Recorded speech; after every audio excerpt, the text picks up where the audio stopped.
बघा, आज आपण बघणार आहे की आपले सरकार आय डी मधून रहिवासी प्रमाणपत्र कसं काढायचं व्हॅली लॉग इन वरून.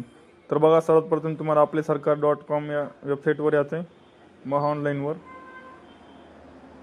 त्यानंतर आल्याच्या बाद बघा पेज थोडं लोडिंग होतं आहे. लोडिंग झाल्याच्या नंतर बघा, तर इथं बघा व्हॅली लॉग इनवर ऑप्शनवर क्लिक करायचं आहे. ते व्हॅली लॉग इन ऑप्शनवर क्लिक केल्याच्यानंतर बघा असा इंटरफेस ओपन होत आहे.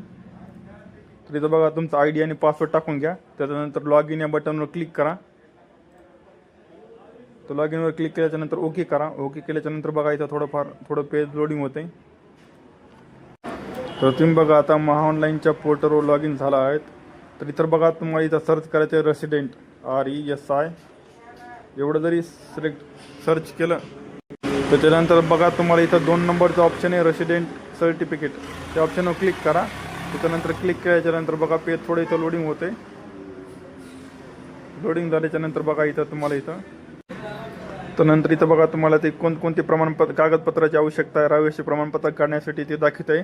त्याच्यानंतर इथं बघा मी तुम्हाला सांगतो की मोरी कोणते प्रमाणपत्र लागतात. त्याच्यानंतर इथं बघा पुढे सुरू ठेवा या ऑप्शनवर क्लिक करा.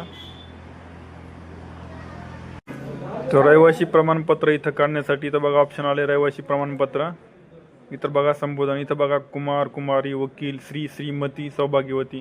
याच्यातून एक तुम्हाला जे पर्याय हवा ते निवडून घ्या. तर मी इथं श्री निवडून घेतो. तर त्याच्यानंतर इथं बघा पूर्ण नाव इंग्रजीमध्ये टाकायचं आहे. इथं पूर्ण नाव मराठीमध्ये टाकायचं आहे. तर इथं बघा मी जसं आधार कार्डवर नाव आहे तसं टाकून घेतो.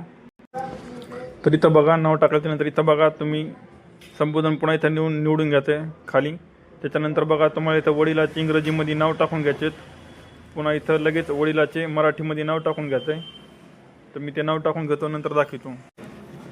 इथं बघा ते टाकून घेतल्याच्यानंतर इथं बघा तुम्हाला वय टाकायचं आहे. त्याच्यानंतर पुरुष, स्त्री, इतर हे काही तुमच्यानुसार एक ऑप्शन निवडून घ्या. त्याच्यानंतर बघा त्यांचा इथं व्यवसाय टाकायचा आहे. त्याच्यानंतर मोबाईल नंबर टाकून घ्या. त्याच्यानंतर बघा थोडं खाली घ्या. खाली घेतल्या बाद बघा निवासाचा तपशील. तर इथं बघा ते विचारायचं की पत्ता टाका. जसं आधार कार्डनुसार पत्ता आहे तसा टाकून घ्या. इथं त्याच्या गावाचं नाव. त्याच्यानंतर बघा इथं जे स्टार आहे तर तेच कंपल्सरी भरा, बाकीचे भरले नाही तरी चालतील. तर मी बघा इथं भरून घेतो. त्याच्यानंतर इथं बघा त्यांचा जिल्हा निवडून घ्या. त्याच्यानंतर तालुका निवडून घ्या. त्याच्यानंतर बघा त्यांचं गाव निवडून घ्या.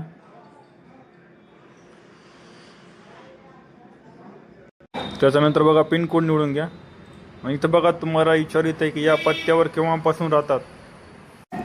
तर मी इथं बघा या पत्त्यावर केव्हापासून राहतात ते टाकून घेतो. त्याच्यानंतर बघा इथं तुम्हाला खाली ऑप्शन आहे की अर्जदाराच्या तपशील. त्याच्यामध्ये बघा तुम्हाला खाली लाभार्थ्याचे नाते. इथं बघा तुम्हाला अर्जदार सध्याच्या पत्त्यावर रहिवासी केव्हापासून वर्ष. तर इथं वर्षामध्ये टाकायचे अर्जदार किती वर्षापासून या पत्त्यावर राहते. तर मी ते टाकून घेतो. त्याच्यानंतर बघा तुम्हाला इथं दुसरा ऑप्शन आहे अर्जदार महाराष्ट्र राज्यातील रहिवासी कालावधी 15 वर्ष आवश्यक. तर इथं बघा अर्जदाराचा वर्ष टाकून घेता. 15 वर्षात कमीत कमी अर्जदार रहिवासी असणं आवश्यक आहे. तर मी ते टाकून घेतो. त्याच्यानंतर बघा अर्जदाराचे नाते. इथं रहिवासी प्रमाणपत्र कोणासाठी पाहिजे अर्जदार. तर इथं बघा मी ते टाकून घेतो. रहिवासी कोणासाठी पाहिजे. इथं स्वतःसाठी पाहिजे. तुम्हाला जसं इथं पाहिजे तसं तुम्ही टाकून घेऊ शकता. रहिवासी भाऊ, बहीण, वकील, वडील, मुलगी, मुलगा, भाऊ हे कोणाचं प्रमाणपत्र पाहिजे. तर मला स्वतःसाठी पाहिजे तर मी इथं टाकून घेतो. त्याच्यानंतर बघा इथं स्वतः केल्यानंतर इथं बघा लाभार्थीचे नाव ऑटोमॅटिक येऊन जाईल. त्याच्यानंतर बघा इथं खाली तुम्हाला ऑप्शन आहे जन्माचा तपशील. इथं जन्माचा पत्ता वरील प्रमाणे. तर इथं बघा मी हो करून घेतो. म्हणजे जसं आधार कार्डावर आहे तसंच टाकून ऑटोमॅटिक येऊन जाते. त्याच्यानंतर बघा लाभार्थ्याची शैक्षणिक माहिती द्यायची. इथं तुम्हाला निर्गम उतारा टीशीवरली जशी माहिती आहे तशीच द्यायची. इथं ते विचारले शैक्षणिक माहिती. इथं बघा अर्जदारांनी तुम्हाला जे प्रमाणपत्र टीशी कितवीची आहे, निर्गम उतारा कितवीचा आहे तसं ते डिटेल टाकून घ्यायचे. तर इथं बघा शैक्षणिक माहिती टाकून घ्या. जशी निर्गमवर आणि टीशीवर आहे तशी टाकून घ्या. संस्थेचे नाव टाकून घ्या, प्रवेश वर्षी टाकून घ्या, शाळा सोडलेल्याचा दिनांक टाकून घ्या आणि शैक्षणिक ठिकाण टाकून घ्या आणि नंतर जोडा या ऑप्शनवर क्लिक करा. तर इथं बघा ऑप्शन आहे, अर्जदार इतर राज्यातून महाराष्ट्रात स्थलांतरित झालेला असल्यास लागू आहे किंवा नाही. तर इथं बघा अर्जदार नाही या ऑप्शनवर क्लिक करून घ्या. त्यानंतर बघा अर्जदार अन्य जिल्हा शासकीय योजनेचा लाभार्थी आहे का. तर इथं बघा तुम्हाला ऑप्शन इथे ना नाही करायचं आहे. अर्जदार अन्य, तर इथं नाही या ऑप्शनवर क्लिक करा. त्याच्यानंतर बघा इथं तुम्हाला प्रमाणपत्राचं कारण विचारायचं ते कारण टाकून घ्या. तिथं बघा मी कारण टाकून घेतो. तुम्हाला कशासाठी प्रमाणपत्र पाहिजे, शासकीय कामासाठी, शिक्षणासाठी, ते टाकून घ्या. त्याच्यानंतर बघा इथं मला मंजूर आहे या ऑप्शनवर क्लिक करा. त्याच्यानंतर इथं बघा तुम्ही जी डिटेल भरलेली आहे ती एकदा कन्फर्म करून घ्या व्यवस्थित आहे का नाही. त्याच्यानंतर पुढे या ऑप्शनवर क्लिक केल्यानंतर ओके करा. ओके केल्यानंतर इथं बघा पेज काही करू नका, इथं पेज थोडं लोडिंग होतं आहे ऑटोमॅटिक, तुम्हाला रिडायरेक्ट होते दुसऱ्या ऑप्शनवर, थोडं थांबा. तर इथं बघा click here to upload document या ऑप्शनवर क्लिक करा. या ऑप्शनवर क्लिक केल्याच्यानंतर इथं बघा थोडं पेज लोडिंग होते. तर बघा पेज लोडिंग झाल्याच्या नंतर बघा तुम्हाला इथं डॉक्युमेंट अपलोड करा या ऑप्शन येते. तर तुम्हाला इथं डॉक्युमेंट अपलोड करायचे. तर इथं बघा तुम्हाला सर्वात पहिल्यांदा इथं कोणतेही एक डॉक्युमेंट अपलोड करायचे. मी तुम्हाला सोपी पद्धत सांगतो. इथं स्वयं घोषणा प्रमाणपत्र अपलोड करून घ्या.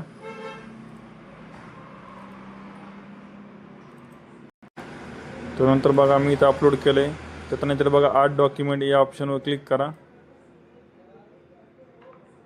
त्यानंतर बघा ओके या ऑप्शनवर क्लिक करा. त्यानंतर बघा परत तुम्ही इथं आधार कार्ड अपलोड करून घ्या.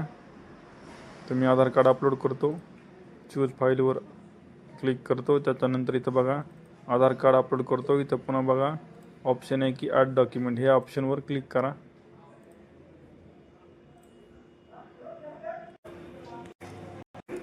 इथं ओके ऑप्शनवर क्लिक करा. त्याच्यानंतर बघा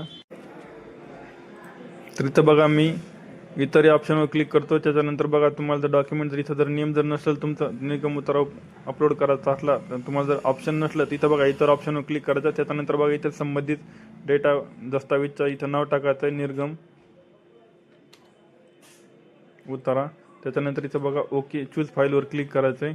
त्याच्यानंतर बघा तुम्हाला इथं निर्गम उताराचा अपलोड करायचं आहे, ॲड डॉक्युमेंटवर क्लिक करायचं आहे.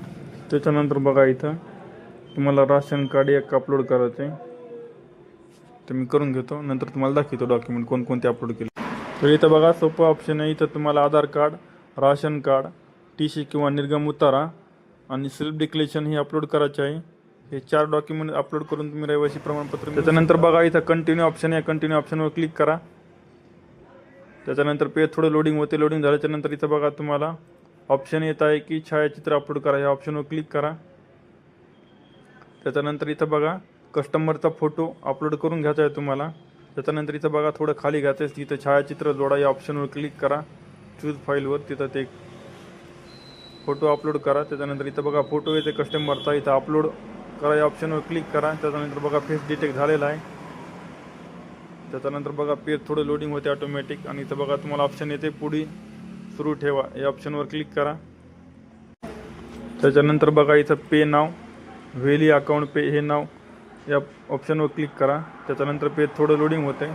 लोडिंग झाल्याच्यानंतर बघा मित्रांनो इथं तुम्हाला इंटर पासवर्ड टाकायचा IDचा. त्याच्यानंतर पे नाव करायचं आहे, थोडं प्लीज वेट ऑप्शन येतं आहे. इथं बघा प्रोसीड व्हायला आहे.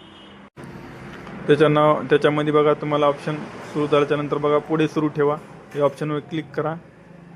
69 रुपये तुमच्या ID मधून कटतात मित्रांनो, मग ऑनलाईनमधून. पुन्हा पे नाव. तर इथं बघा मित्रांनो तुम्हाला रहिवासी प्रमाणपत्राची पावती निघलेली आहे. तर तुम्हाला हे नंबर नोट डाऊन करून ठेवायचा आहे, नाही त्याची एक प्रिंट द्या तुम्ही आणि कम्प्युटरमध्ये सेव्ह करून ठेवा.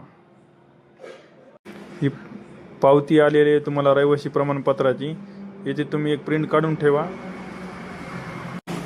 आणि बघा तुमचं रहिवासी प्रमाणपत्र हे आता पूर्ण झालेलं आहे. आता तुम्हाला रहिवासी प्रमाणपत्र कमीत कमी 7 दिवसाच्या मध्ये तुमच्या ID वर येऊन जाते. मग तुम्ही ते